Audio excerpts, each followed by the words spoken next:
월급으로 시작하는 투자, 양트레이너입니다. 혹시 이런 생각 해보신 적 있으세요? 주식 공부는 하고 싶은데 매일 차트 보기는 싫고 그냥 매달 통장에 돈이 꽂혔으면 좋겠다. 그러면서 자산도 같이 올라갔으면 좋겠다. 오늘 얘기할 SC, HD랑 J, EPQ가 딱 그 욕구를 건드리는 ETF예요. 근데 둘이 결이 완전히 달라요. 어떻게 다른지, 나한테 어떤 게 맞는지를 오늘 정리해드릴게요. 먼저 SCHD부터 볼게요.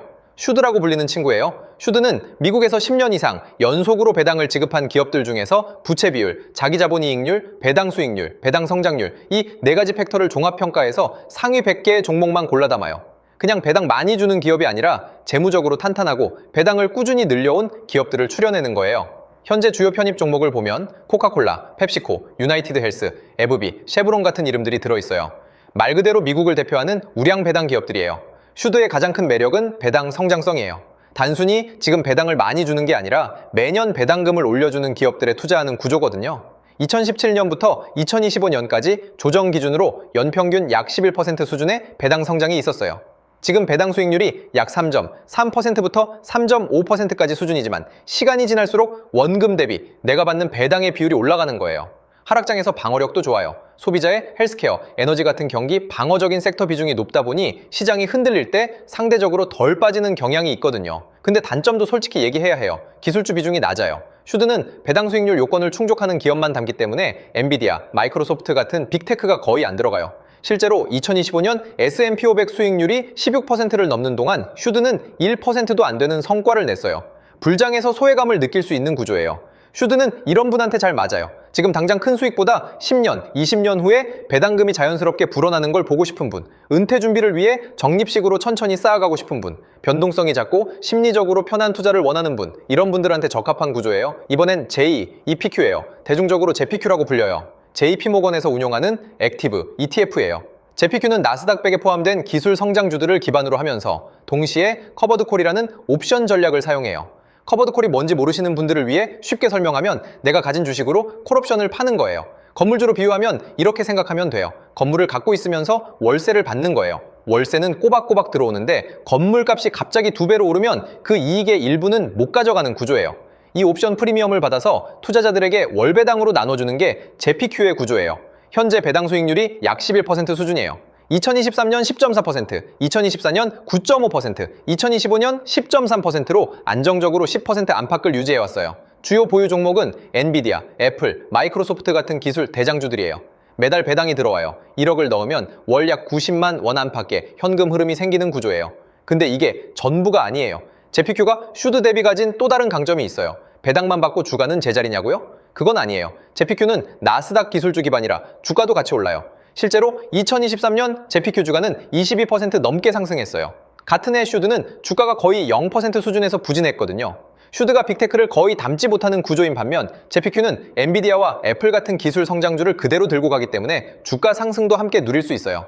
배당이랑 주가 상승을 합친 총 수익률 기준으로 보면 최근 1년에서 2년은 JPQ가 슈드를 확연히 앞서고 있어요. 그러면 단점이 없냐고요? 있어요. 상승 제한이에요. 나스닥 직접 투자에 비하면 얘기가 달라지거든요. 2025년 나스닥이 25에서 30% 오르는 동안 JPQ는 15% 수준이었어요.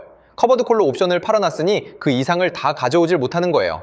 나스닥이 폭등하는 장에서 콜옵션을 팔았기 때문에 그 상승분을 다 가져오지 못해요. 배당을 합산해도 나스닥 직접 투자보다 오를 때의 상승폭이 제한되는 거예요.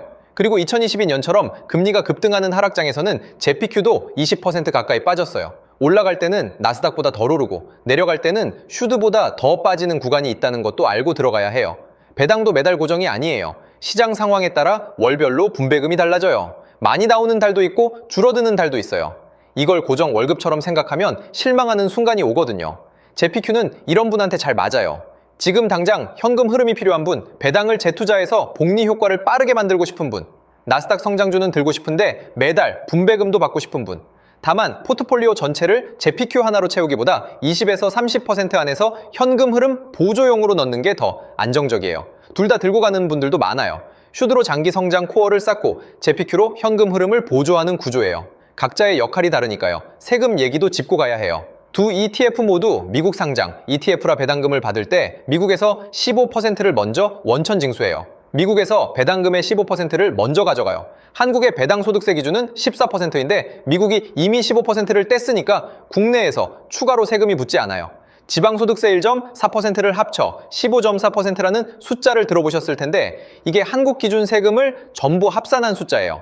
실질적으로 미국 주식 배당은 미국에서 이미 충분히 원천 징수가 됐기 때문에 한국에서 추가로 더 내지 않아도 되는 구조예요. 다만 배당금이 연간 금융소득 2천만 원을 넘어가면 금융소득 종합과세 대상이 되니까 투자 규모가 커질수록 이 부분은 미리 신경 쓰는 게 좋아요. ISA 계좌나 연금저축 계좌를 활용하면 세금 효율을 높일 수 있어요. 특히 국내에 상장된 슈드 추종, ETF들, 예를 들면 에이스 미국 배당 다우존스, 솔 미국 배당 다우존스 같은 상품들은 연금저축 계좌에서 매수가 가능해서 세금 측면에서 더 효율적으로 운용할 수 있어요. 이거 하나만 기억하면 돼요. 슈드는 시간을 믿는 투자예요. 지금 당장은 느리게 느껴져도 10년, 20년 뒤에 복리로 불어나는 배당을 원하는 사람한테 맞는 구조예요. 제피큐는 지금 현금 흐름을 원하는 투자예요. 매달 분배금이 들어오는 감각이 필요한 분한테 맞는 구조예요. 뭐가 더 좋다는 게 아니에요. 내가 지금 어떤 단계에 있고 무엇이 필요한지를 먼저 아는 게 맞는 ETF를 고르는 출발점이에요. 오늘 여기까지 정리해 보셨다면 다음에 자연스럽게 이런 질문이 생길 거예요. 그럼 나는 두 개를 어떤 비율로 가져가야 할까? 그 흐름 계속 가져가고 싶다면 구독해 두시면 됩니다.